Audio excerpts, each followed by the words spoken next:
So let's look at the responsible party and what is your responsibility in the financial governance framework. So as the board, if you're sitting on the board, and I know we have a mixed audience here.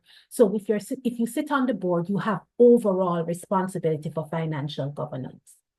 You set the policies, right? So that's policy setting, and then you can delegate decision-making authority and limits to management.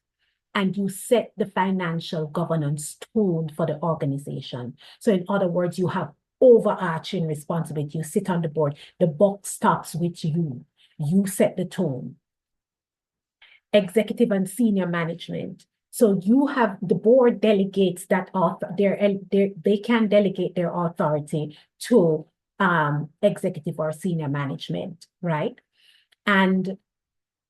Or just general management of the rest of the organization. And senior management.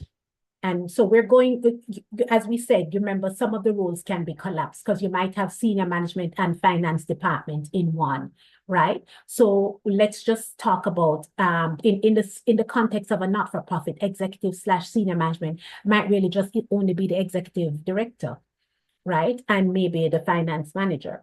So for those persons, and the programs manager, possibly, right? So then the responsibility is for under financial governance for executive and senior management is to have sound stewardship of the authority that has been delegated to you. You have to ensure sound financial management is demonstrated across the entire organization. It's your responsibility. The board has delegated that to you.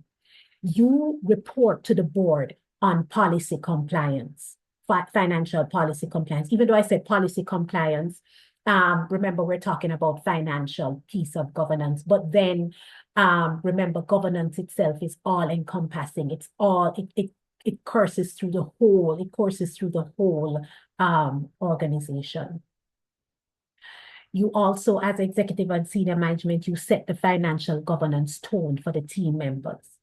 From a finance department perspective, you plan, build, run, and monitor the activities, financial activities in alignment with the organization's financial policies. So you're working to policy.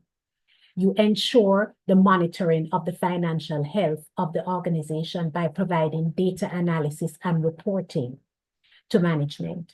And you provide advice and guidance to other departments to help them to exercise financial governance.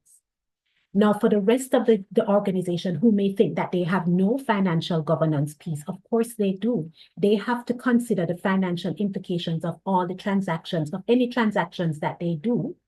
And if they're unsure, they need to always refer to the finance department for guidance.